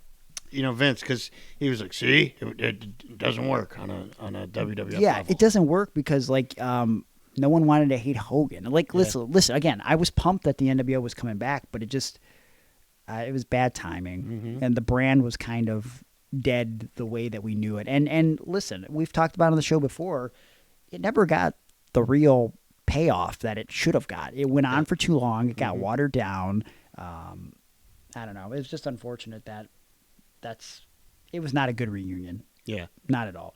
Which, if we're talking about NWO reunions, I think probably, I don't know, would you say it's better or worse when they do the finger poke of doom and they reunite NWO Hollywood and NWO Wolfpack? Because that was, I think that gets lost. That's the reason why the finger poke goes down. Nash is the champion. Yeah. He beats Goldberg to end the streak, which should be a big deal. And then a couple weeks later, They hyped this match between Hogan and Nash on Nitro in the main event. Famously, we know this is opposed to Mankind winning the belt from The Rock. And I remember I was watching Hogan and Nash. I didn't have cable, but I happened to be at someone's house where I could watch it that night. So I was watching Hogan and Nash, and I was really excited to see this match. And then the finger poke happens, and I'm like, oh, what? And then the NWO was aligned, so I'm like, cool. But I was like confused why it happened, and it was just a reason to, like, for some reason, Hogan had to be champion for this to happen. It was a fucking dumb story. It sucked, too, because some people tuned into that instead of watching an actual good match between The Rock and Mankind. Yeah, me. And Mankind's genuine... Yeah. I missed it. the genuine love that people had for Mankind winning the belt. Yeah. Him running around the arena. Stone Cold being there. DX being there. It was like all your favorites. Every main guy was involved in this. Yeah. And the other one had every main guy involved in it, except it was a screw job finish. Yeah. Yeah. What about Bret Hart returning to WWF and hugging Shawn Michaels and kicking Vince McMahon? All these things. I don't like anything. Is that a good reunion? I didn't like much after the Shawn Michaels deal because it felt genuine. Did you think it was going to be fake going in? Like they were going to bring out a midget or something again? No, but I did get confused. I think we talked about this with Roman debuting his new music. Yes. At SummerSlam. Yep. I hated it. Like I always like you shouldn't debut new music when you're just coming back because it's confusing. Yep. I will make an exception to, off the top of my head, like Stone Cold when he came back in 2000 with the Disturbed version. Yeah. It doesn't sound that much different. You don't take out the glass shattering. So the glass shatters, it's still the same song. But when Bret came back, he has this weird remix that he comes out to, and I'm starting to think like, what the fuck is this? Like, it's not the song that I know and love. But then Bret comes out, obviously. But yeah, you don't debut a new song when you got to establish something first. Mm-hmm. But yeah, I mean, I love the Shawn Bret segment. I think that was good shit, and it felt like there was an element of realism to it. We know now that they met up earlier in the day or whatever, but it was a good, heartfelt thing, and it felt like this was the first step in Bret moving on. As much as he hated Shawn, it still felt like he always, like in any shoot interview, he would talk about like, well, the best workers in the WWF were me and Shawn at the time, so then everybody else came in second kind of to us. And he still was complimentary of him. He fucking hates Goldberg. Well, but see, I just don't know, like, because we posted it on our YouTube channel. In 2005, when he filmed his Bret Hart documentary, which, like, his first step into the door, he like cracked it open a little bit because he wanted access to his matches.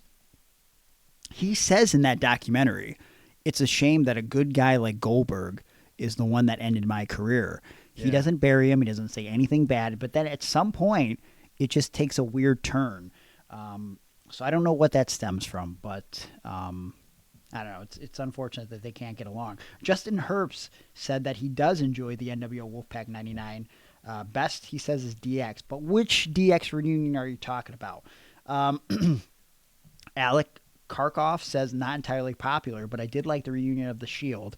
I believe you're talking about the Shield reunion right at the end before Moxley leaves. I thought that was nice, a little bittersweet, and I think it did decent business for them, especially at house shows. I remember they did that little house show live special on the network.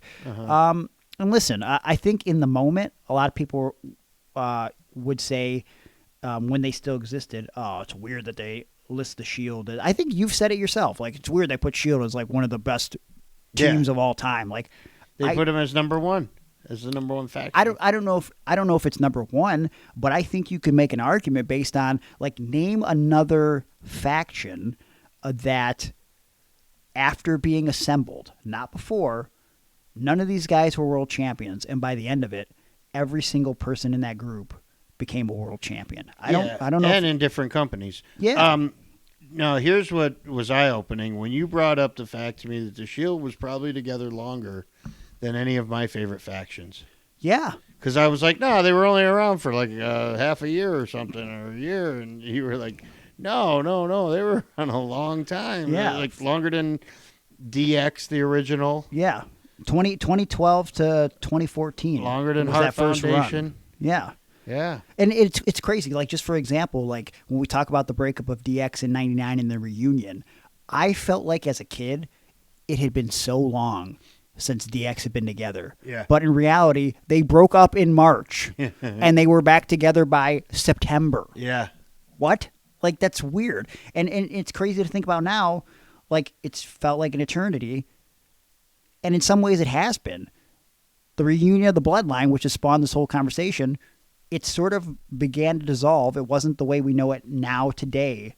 It starts in January 2023. And here we are in November of 2024. Yeah. And we're talking about a reunion. It's almost 2 years later. Right. Time is weird, man. Yeah. It's really fucking with me. You know, I was going to say the Edge and Gangrel. Gangrel? Yes. Glad you say it like I don't know. Sometimes I say shit. Are you okay? Yeah. You okay, buddy? Yeah, Edge and Gangrel was nice. But no, what I was going to say then is that it's already forgotten. I think Edge got hurt in that match, maybe? Is that the one? Also, I don't know if... didn't Gangrel come out after, like, Edge jumped off the cage? Yeah, like, it just then he seemed jumped like through the ring. It was came like up under the ring. It was, like, weird placement. And Yep. also, I think people wanted that more in WWE when they were doing the Hell in a Cell. I needed that music. I needed, the Hell in a Cell. And also, it would have been nice if Christian was involved. Yes. Even if he was on the opposite side. Hey, listen, we've talked about it, and we say it again now that you brought it up. Again, I think it's underrated, and it's one of the few good pandemic moments when Edge is in the Royal Rumble as a surprise. Yes. And then Christian is in the Royal Rumble. Yeah. And they have a moment together in the ring, and it's like, it's fucking emotional, man. Yeah. Because, like, both of these guys never thought they wrestled again, Mm-hmm. and now they're sharing the ring together, and they're kicking ass. So, like, I think that's, like, a really good reunion. What am I skipping here? Let's see. Alex Parsons says, DIY reforming just a split here soon, despite them saying they would be no more matches between the two makes no sense, and the 2006 and 2010 DX reunion was pretty bad. Also, the Brothers of Destruction anytime after 2001 was pretty rough. DIY reforming just a split? I don't know. No one's saying they're splitting. I mean, there's depth to story, so, like, we could see where it goes from there. I mean, it's possible that they split, but that... I mean, I have a theory, but, we'll talk about that after it happens. Brothers of Destruction anytime after 2001. I mean, yeah, I mean, there was a lot of start and stop with Undertaker and Kane. There is always this... Hold on, sorry. Let me go back to that original point you just said, that there's depth to the story. Right now, in the WWE, there's never been more depth to story in all of wrestling. Yeah. We're talking, you just talked about a Bloodline reunion, 2 years. And the Bloodline storyline went on for, what, 4 years before that? It's been going on since the pandemic. Yeah. It started in 2020. Yes. That's fucking wild. Yeah, so we're talking, and when Paul Heyman said we weren't even in the ninth inning yet or whatever, that was over a year ago. It was like a year and a half ago. We're not even close to the end. This isn't the subject, but I don't think you can make an argument against Bloodline being the best storyline in the history of wrestling. Right. I think it's untouchable in that regard with, like, the layers to it and the length. It's good shit. But what I want to say about the Brothers of Destruction, I think WWE people that work within WWE, people that help bring it to life, will often say that Kane and Undertaker is the best story that the WWE has ever created, which is weird to me. I do think there is some sort of even when it was happening, there was like almost a legendary feeling to Undertaker and Kane, which is crazy to think about because Kane was a new character. Mm-hmm. I do feel like if you want to talk about a reunion and you want to talk about Undertaker and Kane, I think the one that was important and felt special was the false reunion they did a couple months after Kane had debuted in the company, because they did a deal where leading up to the Royal Rumble in '98, I think Kane came out to help Undertaker against DX, and it felt like they did the thing where Undertaker Kane lifts his hand by the Titantron, and Undertaker does his fucking Undertaker bow to him, and JR's putting over on the commentary that like these two are on the same page, and like the brothers have reunited, and it was like a feel good moment. And then of course we know like a couple weeks later, Kane's burning Undertaker in a casket, and it was all a ruse, but like that felt special. But there were so many start and stops with Undertaker and Kane, and also listen, WrestleMania 14's match was okay. It had a great story, which makes it better. But after that, I can't name one Undertaker and Kane match that is appealing to me. Not the Inferno match. Like, it's good for the spectacle the first time, but that match isn't good. Anything they did on Raw after that wasn't good. The 2010 shit was really, really bad. Yes, the Brothers of Destruction together, like, again, we talk about how shitty 2001 is sometimes, and, like, the bad guy stuff with Austin. I don't think the stuff with the two-man power trip and Brothers of Destruction was that bad. I enjoyed that. But yeah, I don't think that feud and that story is as great as people make it up to be. And it's definitely not even close to the greatest storyline in the history of WWE. Do you like when Kane reunited with Katie Vick? I wasn't too crazy about that, to be honest. Okay. Yeah. Pretty sad situation. I like when the Mushroom Boys reunited. Sorry, who? The Mushroom Boys. Pardon? Ponderosa and Swedenhouse. I don't know what's happening right now.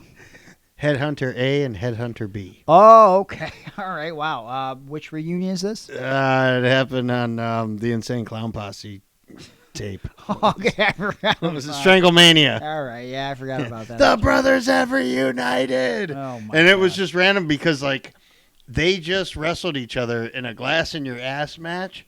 And they threw each other through panes of glass, bloodied each other up, and then at the end of the match, like, this other tag team comes out, and they, like, check on their partners, which they think are their partners, A and B, on opposite sides. Yeah. And then those guys just clothesline the two dudes. Yeah. And all of a sudden, it's like, the Mushroom Boys have reunited.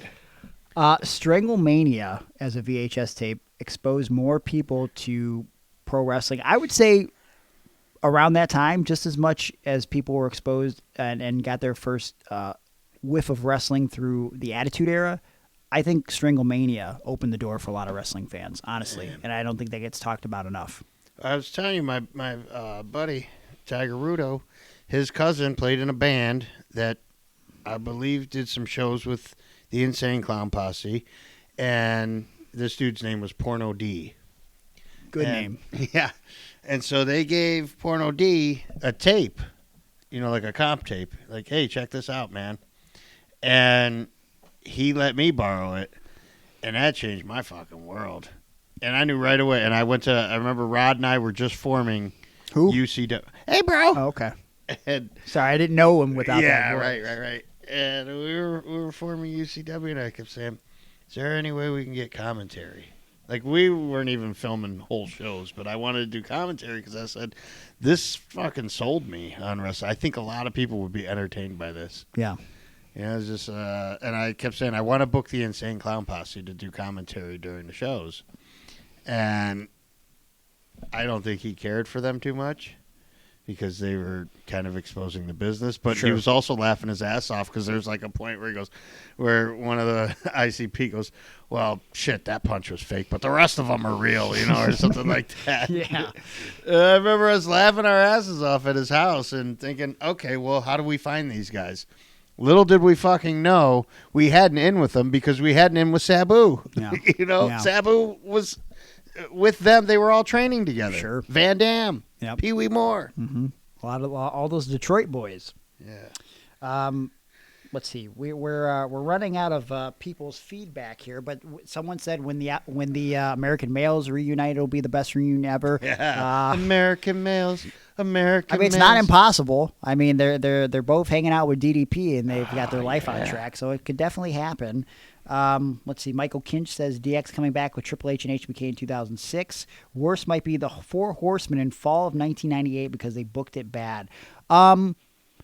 I would say the return of Ric Flair was good. Yeah. After that, I can't remember anything else because listen, if you don't love if you don't appreciate that ovation that he gets in Charlotte, and they're all in there with the tuxedos, and Ric Flair's iconic "Fire me, I'm already fired," and him like just seemingly going off the cuff, and like at the time when WCW really isn't using verbiage like this, him saying, "You are a no good son of a bitch" to Bischoff, like it's fucking good. Like I get chills just talking about it. It felt real, man. And so like I would argue that the reunion itself wasn't bad, but the follow up wasn't too great, pretty forgettable.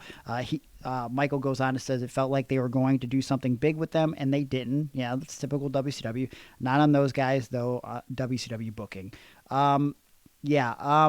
There was a bunch of weird incarnations of the Four Horsemen, but Dustin Nichols says most... Go ahead.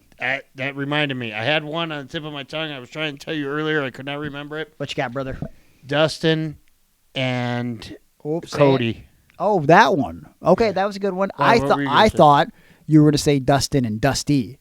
Because that one in 93. One of my favorite. Oh my God. Yeah, that's a great one. Just we don't need to sign a contract. We just need to do this with a hug and a kiss. Hug and a kiss. Yeah. Oh man, I just got chills. I just got chills. I got them right now. Holy fuck. Yeah, but Dustin and Cody. Yeah, that's good shit. Yeah, and they did the AEW, or it wasn't even an AEW match, right? Which one? When Dustin wrestled the Cody. bloody one. Yeah, that was AEW. That might be the best AEW match ever. Yeah, honestly, it ranks up there. Like there's a couple of those early AEW matches where it's like that was the peak, and I think Dustin and Cody might be just that. Yeah, that was a fucking war, and that's the match they should have had in WWE. And there's been these rumors going about that.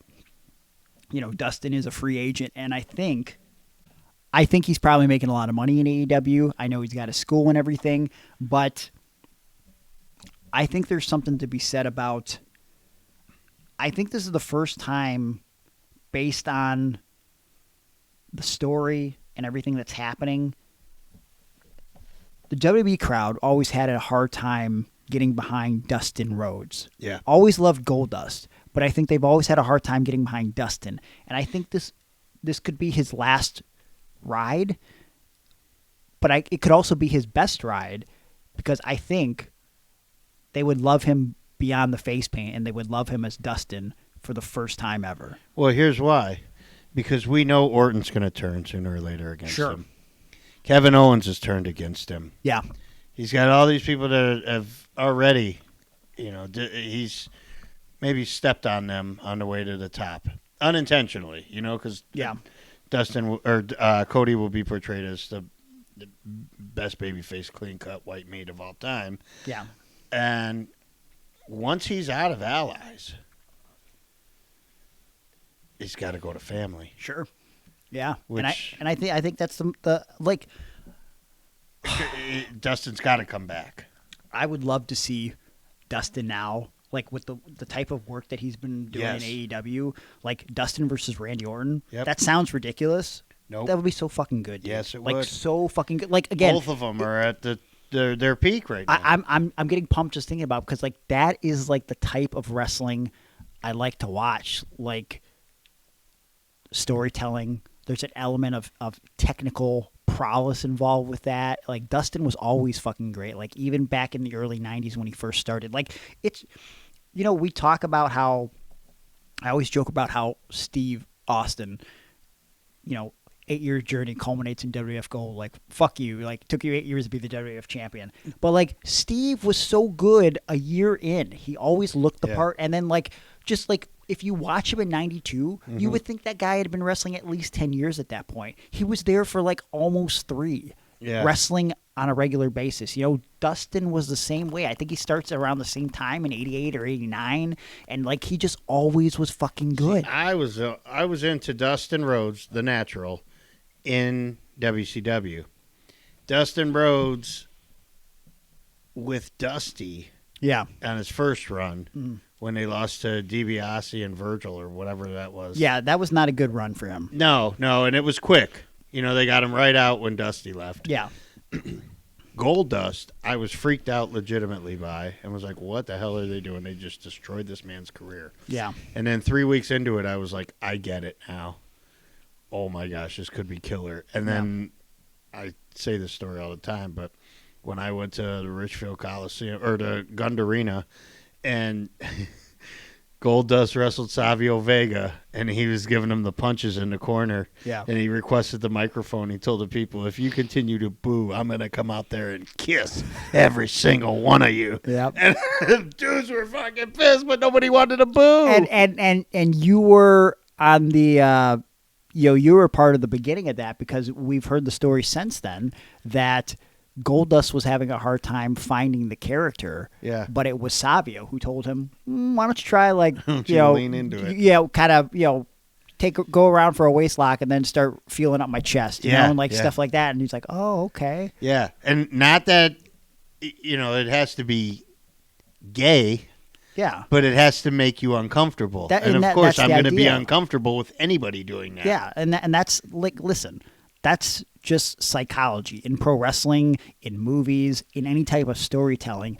It's like you want to create those feelings if you can. And it's getting harder and harder as time goes on, because we know more and more about the inside. But if you can create a feeling of like what this person is doing and saying makes me feel like I almost want to shut this off. Like to compare it, I've talked to you about this. I don't know if we've talked about it on the show though. Watching The Boys, I'm about to start season 4. What season is that? The current one? The last one that came out. Yeah. Okay. I cannot believe how much I actually hate Homelander. Yeah. Like not even like I can't even in my playful way joke about this guy. Like, wow, he's such a good guy. Literally, I hate him, and I know the reasons why I hate him. It's because the way he talks to people. I thought it's because he looks like Sean Blaze. No, it's not because he looks like Sean Blaze. It's because like the way he yells at people and just kind of snaps and talks down to them like they're not even that they're nothing, but they're fucking less than nothing. Mm-hmm. He's just incredibly unlikable. And then somehow this series ends up being able to create another character that is almost, but not quite, as unlikable as Homelander. Do you know who I'm going to say? In this last season 3 that I watched? Man, that was 2 seasons ago. Soldier Boy. Yeah. Soldier Boy, an unlikable motherfucker. Yep. And it's just crazy. Legitimately, I'm like, I fucking hate these And then two. you start to go, wait a second. Now maybe I don't hate Homelander as much because I see everything that his father put him through. Yeah. Or the way his father is and pass that on to him. Sure. Yeah. So, there's a reason that the door is open a little bit for me to... if Homelander wants to turn babyface, I could get behind it. Yeah.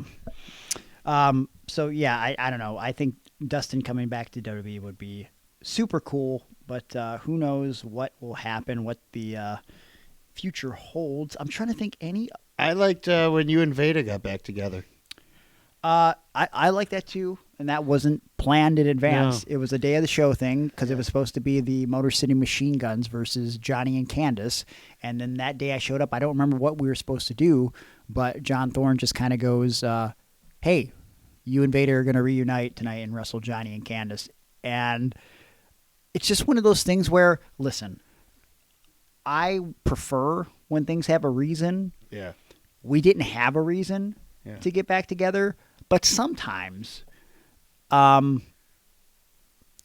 that point, how long had it been since we had actually been together? The feud with us ended in 2013. Yeah. I think it had been 2 years. And I think the crowd, based on what we were doing separately, I think, she was kind of doing a thing with Josh Alexander. I was kind of doing my own thing as a singles, as the Intense champion and stuff. And I think that's when she was getting with Barely Legal. I talked about that. Alexia Nicole. Yes. And Noof. Okay, that makes sense. sense. I never remember Jasmine. Jasmine, yes. No, was that her name? Aaliyah, yeah. So, yeah, I just think, when it was pitched to me, I felt when we come out in place of the Motor City Machine Guns, it's not an equal, but it's something that these fans in particular have invested in. Yeah. And I think they're going to pop for it. And they did. And you guys had credibility because you were long-reigning tag team champions. Yeah. Yeah, it was a cool feeling. And I can't believe I pitched that. And one, I can't believe that it didn't get shot down immediately. Yeah. Thorne was like, you may be onto something here. And then he was like, no, you know what? And it was 5 minutes later, he was like, they're winning the belts. You know, and I was like, "Whoa, no! They can't beat the Batiri." Yeah. And he was like, "Why can't they? Tell me why they can't. Do you know the heat that would?" And I was like, "Whoa, we're talking heat now." Well, yeah, A man and a woman as a tag team champion. they were pitching us winning all the belts at one And point. then Thorne came to me and said, "What about if Veda wins the Intense title and Greg wins the World title, or whatever they called it?" That's so ridiculous to think that was even a thing, But considering all because the you things guys that have were happened all since in then. on your characters, Yeah. and because you guys were willing to do the work, and you guys weren't afraid of getting that heat. No. And man, that was just. I wish I could go back in time to that. That was maybe my funnest time in wrestling. There's that, and somebody else I was thinking of. It doesn't matter anyway. Yeah, there's been a lot of great reunions, and reunions are like one of my favorite things in wrestling. Yeah. You know, when you see two people who had been feuding, and then there's this, they come back, or somebody who was gone for a long time and he comes back to save somebody or whatever. Man, that shit is so cool. Well, I think we love those things because it's something that we can all understand. Like when, dude, for me, when I was a kid and then my dad got custody of me, and I knew my mom was just batshit crazy. I kept thinking, okay, here's what's gonna happen. She's going to check herself into the hospital. They're going to figure out what's wrong. They're going to put her on medication. She's going to take the medication. She's going to get better. She's going to become a model, make a lot of money, and give me all kinds of money. And we're going to reunite, and everything is going to be perfect. I think it's important to point out that your mom was a beautiful woman, and she did do modeling, correct? Yes. Okay, yeah. So I think that the audience forgets that part. We often talk about the schizophrenic part, right? But it's not like just any mom could just become a model. Yeah, it's not how that works. Yeah, she wasn't a model mom. Or well, I mean, like I guess in 2024, every other girl says like when you ask them what their job is, I do this, and also I'm a model. I'm an Insta model. I'm on Instagram as a model. Okay, bitch. Anyways, but. Yeah, I don't know. We all can understand what it's like to see that person that we haven't seen in forever, and for whatever reason, you just have that connection where it feels like no time has passed at all, right? And I think that's no different in professional wrestling. And also, we all love nostalgia, right? There's something about that feeling like when we're watching wrestling in our peak fandom, and then we see these individuals that we once loved at that period of time come back together. You want that same feeling, right? Yeah. And I think that's what makes reunions so special. And I know there's a shit ton of good and bad that we didn't talk about, but we've gone longer than we usually go on the show. I can't believe anymore. that. Yeah, I know. Well, we've been trying to keep it a tight 90. Last week we went a bit longer than usual. This week we went a bit longer. But this we also was did very question. important. We talked about a lot of important things today. I think we did, and we got second steaks on the way. Yes. We ordered our weekly Monday night steaks, and we're eating 2 more before Veterans Day ends for us as we record this. Oh, and, shout out to all the veterans out there. Yes. My buddy Mac. Yes. He was in the Kosovo War, Mm-hmm. and I don't know. There's a lot of them out there. You probably have some friends that you knew that were listeners. We got Mr. Bailey. Yes. Bill Bailey. He's an avid listener. Very much so, yes. So I know that he was involved in the military. He's a veteran. So my grandfather was in World War II. I actually just found a bunch of stuff that my dad had saved that he had stashed. Where like, I got to go through it. My grandpa wrote letters home to my grandma and shit, and like a bunch of like medals and stuff that he fucking won. Like it's my great grandfather was in World War II. Yeah. So that shows the age difference between us. Yeah, that's true. Jesus Christ. But hey, we're going to do some more stuff over on Patreon. We're going to talk about this week's edition of Monday Night Raw. We're going to talk about some wrestling from this past week. We're going to talk about some stuff that we're not going to talk about on Patreon. I think we might even go in more depth about some reunions. We're going to talk about last week's NXT ECW show from the ECW Arena. So much to do, so little time, but that's only shout on out to Patreon. Sergeant Slaughter. What about him?